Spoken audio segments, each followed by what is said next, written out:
forget it work. So thank you. My name is Jos van Peet. I'm 33, I'm from the Netherlands. And I've been working now in overall IT for about 12 years. For which the last 5 years I've spent full-time, first doing pen testing, web application, infrastructure testing, and then moving on to red team.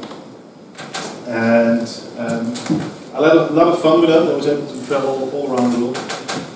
But we've also seen some stuff, right? Red team. What is red team? I'm assuming you all know pen testing, web application testing, infra testing, all those kinds of things. You start focusing on a specific component in your client's network, systems, whatever he wants to test you. You have a look at that, you see if it's secure, can I get in, can I do anything funky with it? Yes or no. Then you can start testing all the different components and you have all the little reports about the different parts. That's what we define at least as pen testing. Now red teaming is basically the next step up. Instead of taking one small component of your client in scope, you actually take the entire client in scope. So we start looking at your organization, what can you do? How can we get in? How would an attacker get in? How can we actually try and compromise your organization? So we get to have a look inside your organizations, find the stuff they don't even know they're running, find the stuff they thought was secure, was already decommissioned, things they thought was going fine, which may not be going all that well. To make a comparison, if you do pen testing, you're testing stuff you know is there. It's basically finding the known unknowns. You want to know something about the application. And red teaming often turns out to be finding stuff about the unknown unknowns, the stuff you didn't even know was insecure, but which is really messing up your organization. So I want to talk about a couple of things we've seen over the last couple of years.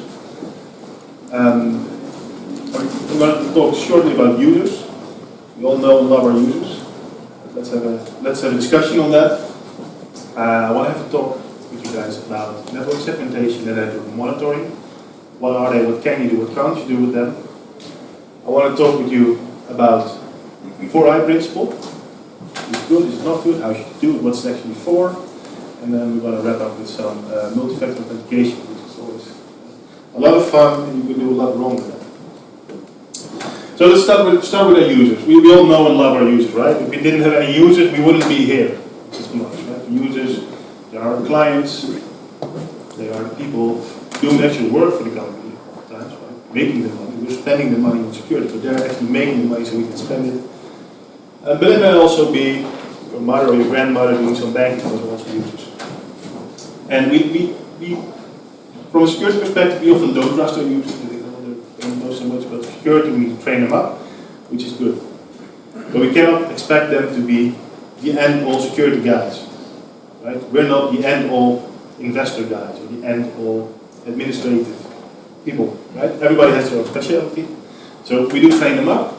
We try to make them as good as possible at handling security, looking at phishing mails, not clicking on stupid links, not installing those stupid games on your precious corporate laptops. But in the end, something's going to go wrong. At some point, someone is going to click that phishing mail, run that thing.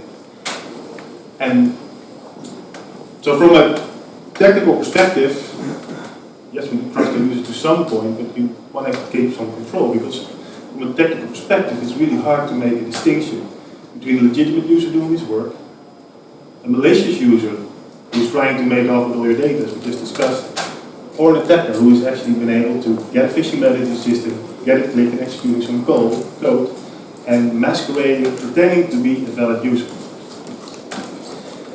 Now if you look at hacking an organization, being in a user privilege, having some code execution in the system is basically the first thing you want. You want that initial access. Then you want to start escalating your access, and there's basically two ways you can do it.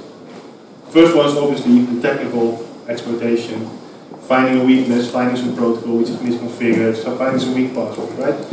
Those are technical attacks, and those are detectable.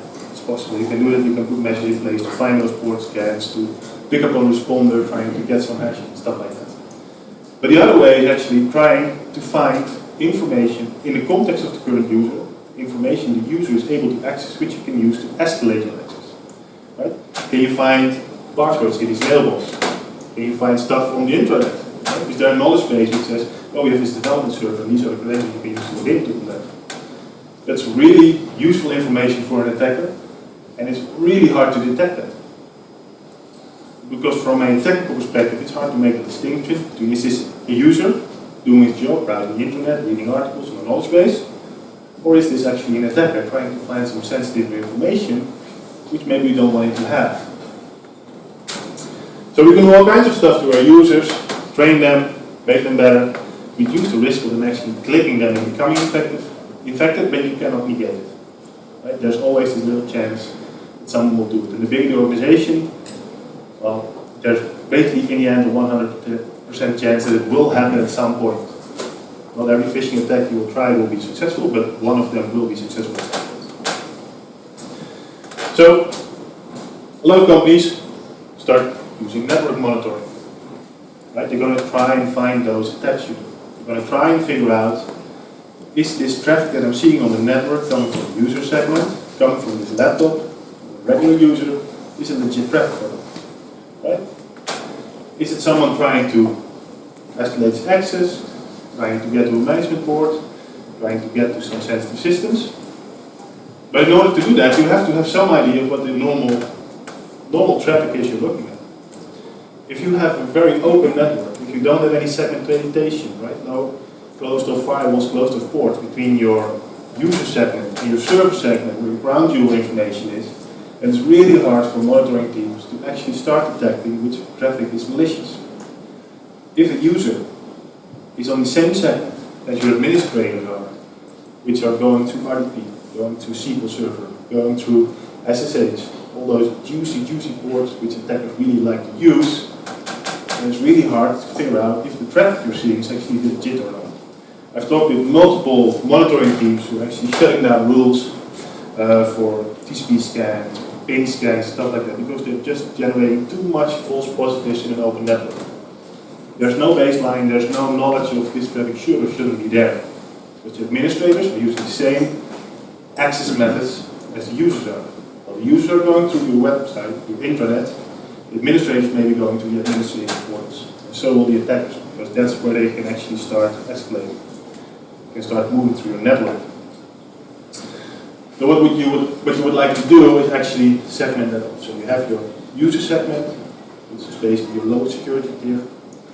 They can access the applications, and just the applications you make available to them. So your intranet, any file shares you have, basically any applications all your users would normally use, only on the normal ports you would use for those, for the AT, the SMB, and all those things. But then you would have to have a separate channel, right? Have a jump box somewhere where your administrators go to, where you know they're coming from, and from where they will be using your administrative ports, Tomcat managers, RDP, SQL Server, you name it, SSH, all those things, you want to segment those out from the normal user traffic. So your monitoring team can actually pick up on that. You know, one attacker who doesn't know about your jump box, doesn't have credentials to the jump box, just trying to scan the network and trying to figure out where it can go and try to find the default password for Tomcat.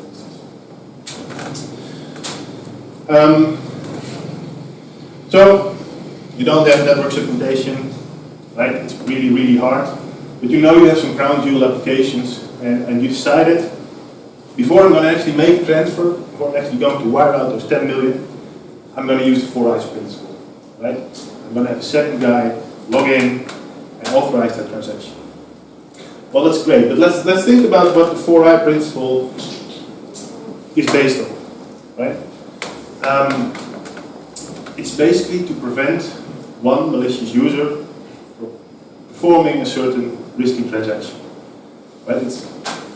If you look back, it comes from the nuclear silos in the US, for example, where there are physical measures to prevent one user, one operator, from launching a nuke, right? The nuclear missile. You don't want that. So they have several codes. They have different keys they physically need to turn, which they keep on their person, and actually they're physically set up in a way that you cannot actually twist both keys at the same time. You have to have 2 persons because they're more than 2 meters away, and even I'm not that tall. Even I couldn't reach both key slots to launch the missile. So you see there are a couple of things in place. You need to have both the keys, which people on them. It's not just to go to memorize. So you need to get in, obviously, we already discussed that. But you also need to have those two people to actually be able to do that. Now, what we've seen a couple of times in 4i systems is that, yes, it's a very sensitive system and the client is very aware, but they still just log in with their normal username password, basically, and to make sure that the user is actually who he says he is. Now, if you're an attacker and you've compromised the environment, it's not that hard anymore to actually get those credentials. Right? I'm going to say 99% of the clients run a Windows domain. As soon as you've compromised the domain, you can basically act as any user you want. You will be able to get his password, even if you have all the latest security updates, even if you make sure Mimikatz can't be run. If I have control over your domain, I can change the settings in the systems, right? Change the registry so you can actually use Mimikatz. I can use normal Windows tools to actually roll out keyloggers, so all the users actually be sending their passwords to me. It's just a matter of time before you have the password or the Kerberos ticket or whatever you need to get into that system. So, yes, it's great for making sure that one normal rogue user can't wire out the 10 million, but in itself, it's not going to protect you from that attacker who is trying to compromise your network, get to that 10 million and wire it out to the Caymans. So, if you've been paying attention to what I said, in a nuclear silo they actually have the physical keys, right? They have a second factor to what they use to authorize a launch. Really quickly. Two-factor authentication. For sure, we all know it. I really like it. I think it's really good. It really helps you as a company, as an application, as a system to make sure the user is who he actually says he is. Because if you're in the network, if you're able to get those credentials from the low security level, your normal Windows password, you can masquerade as the user. You want something extra to make sure that it's actually the user who is trying to log in. But how you deploy two-factor authentication, there are a couple of ways to do it, and they're not all the same. So one of the things we've seen is that an organization was offering a two-factor authentication solution to their third party, was a second party they were working with. You had to log into a platform, use your username and password, and they would send you through the email a one-time password to actually log in. Now it sounds great, right? If someone just picks up the username and password through phishing or sniffs it somewhere or gets it, he just can't immediately get in, he also needs access to the mailbox of the user. However, as an organization, you're making yourself dependent on the security of that mailbox of that other company, because if they don't use two-factor on the mailbox, or if their network isn't secure, you'll still just be able to log in, right? People will still be people, they use the same password everywhere. It doesn't matter how often you tell them not to, but they still do. But the password they're using in your organization, they're probably also using somewhere else. If you then send the one-time password in an email to the mailbox of the user, which is protected by the same username and password as your application, there is no second factor. Right? You just log in, get the password, and you're done. Another example, here they actually implemented an SMS service. So they text you a password to see if you have the authorized phone, which is great. So we try to log in somewhere, you get a pop-up saying, oh, we need a second factor. Okay, well, it means a couple of things. One, we can't just log in. Two, the user just got an SMS, we're not sure who he is, we're definitely not sure where he is, and he may act on this. Spoiler, people apparently don't think getting a one-time password on their phone without them doing anything is anything serious, because we've never had anyone actually alert on that, right? No one actually called the security list, but I'm getting a one-time password on my phone. I didn't log in, I don't know what's going on with something, so they don't do it. So we had some time. So we looked around in the system and we actually found in the normal network, right, not segmented off or anything, just a normal domain, we found a server which is sending out these text messages. Right? So you have this one system which is really a critical system to you. You think it's important enough to actually secure it with two-factor authentication. You take the trouble of setting up a two-factor authentication server, sending out text messages and everything, but then you have your server sitting in the normal domain where basically any administrator can get to it, and you even keep the tokens you're sending out in the log files. Then again, you have just negated the second factor that you've added. Right? Because if I've compromised the domain, there's nothing stopping you from going to that server, reading that log file, getting the password, and still logging into your system.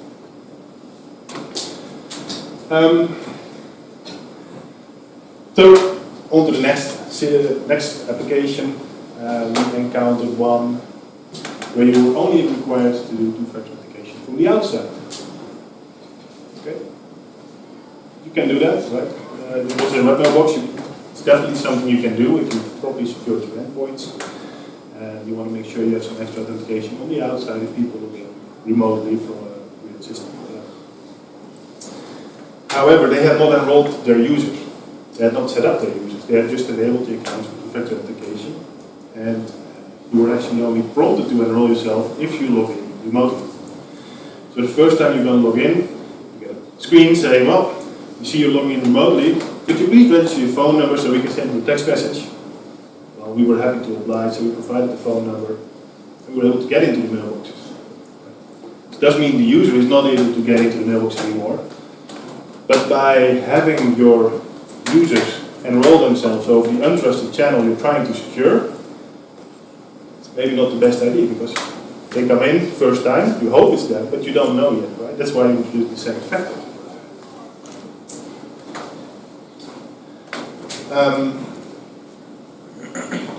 Yeah, so my main message here about the two-factor authentication and about a lot of things actually, you don't want to be storing the secrets to your next security level, on your current security level.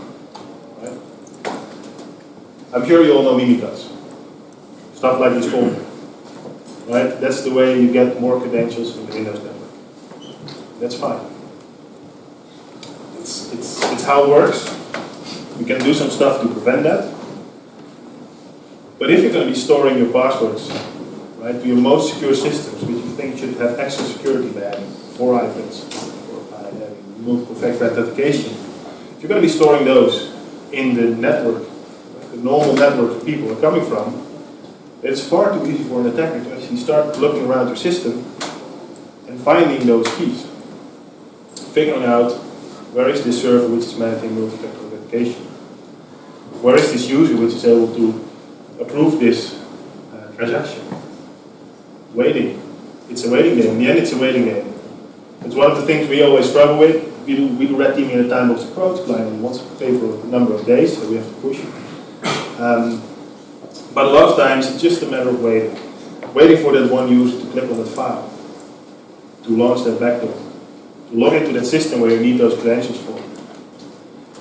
And if you don't make sure that the user is who he says he is, if you don't make sure that those sensitive applications that you want to protect are properly protected, and that you add that extra factor on the right points, it's far too easy for an attacker to get in, get his transaction in, steal your data, basically blow GDPR out the water if you want to be all buzzword about it. Yeah, so